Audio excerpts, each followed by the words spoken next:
Hi all and welcome to my YouTube channel. I'm Dr. Jaskirat here and today I'm here to talk about the Kira assessment.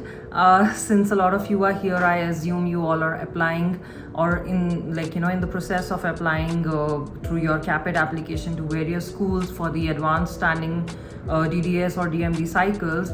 And since the last 2 or 3 years, a lot of schools have adopted this new method called Kira assessment, which is basically a kind of an interview, but it's a recorded interview. So you basically don't get interviewed in person. Like, there is not someone sitting in front of you who's asking you questions, but it's more of a recorded interview which is reviewed later on.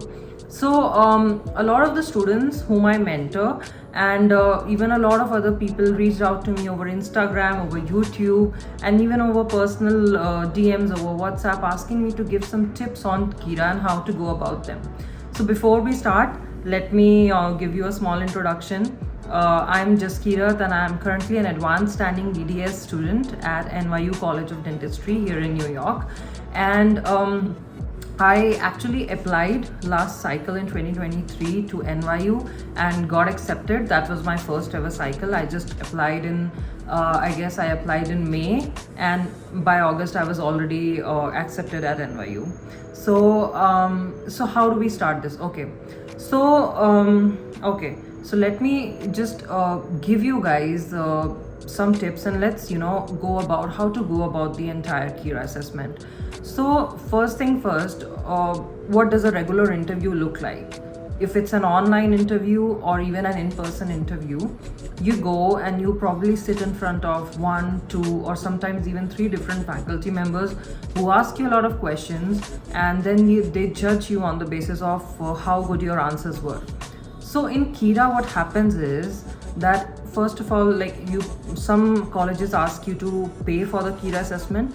Like last year, I also applied to Indiana University School of Dentistry, IUSD, and they charged me, I think it was $34 or $50, I don't remember. It was around that, and they just charged me to just take the Kira assessment.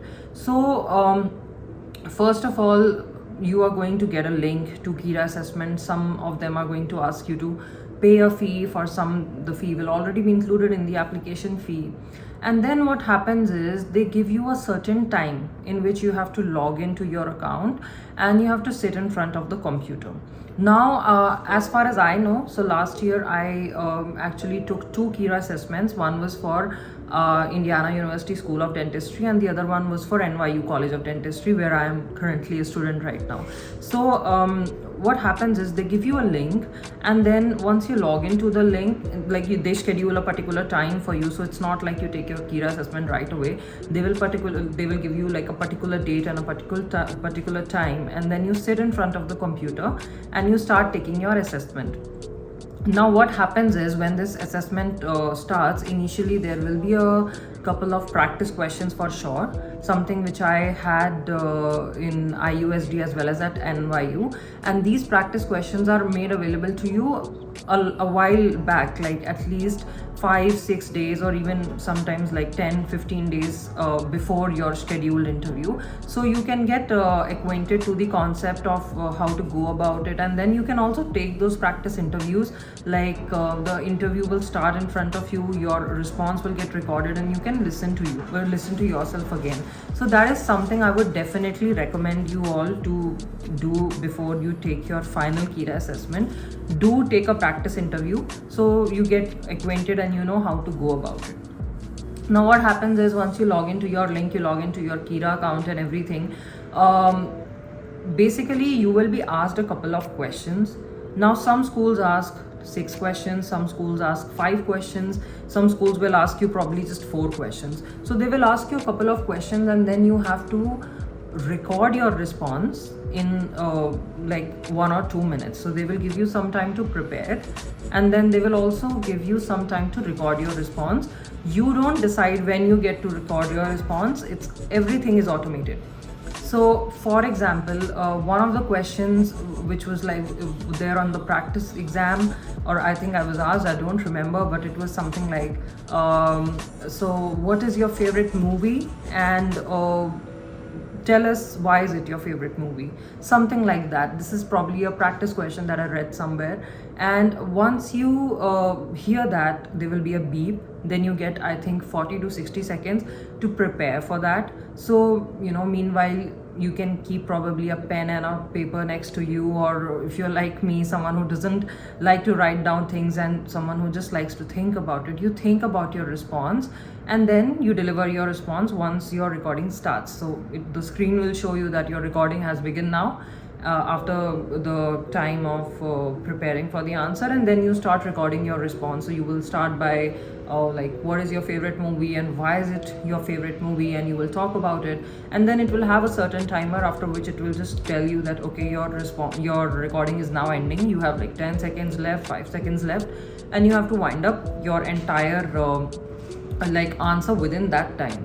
So this is the format of Kira, and you're sitting in front of your laptop or your iPad and you're taking the exam. So one important thing that I would recommend all of you to do is that please, whenever you take all of these interviews, treat them as an interview. Don't just treat them as a Kira assessment. What I mean by that is be nicely dressed, be formally dressed.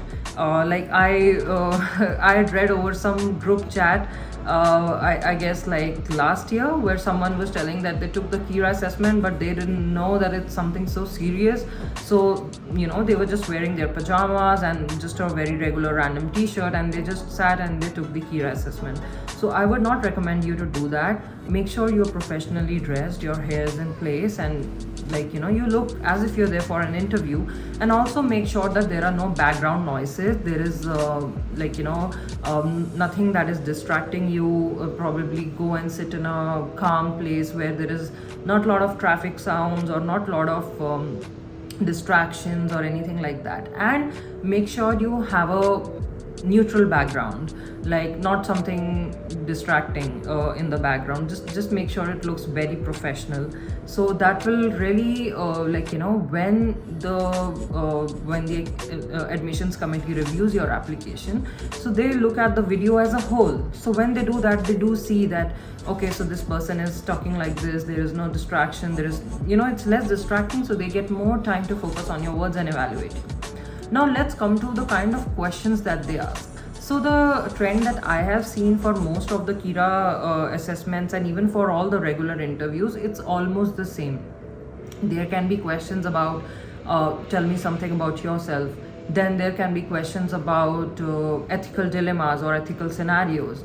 Like for example, you have a batchmate and you have an exam going on, and then you have two of your batchmates who are also like your best friends, and then you just go about and you see them that they are probably cheating in an exam. So what would you do in such scenario?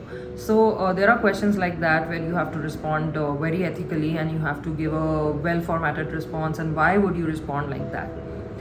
There can be questions about a number of other things also, like leadership skills. They might just ask you that tell us about a time where you had to display so and so leadership skill, and how did you manage such and such situation. So there can be questions like that. Then there can be those very standard questions that we come across almost all interviews. What are your strengths? What are your weaknesses?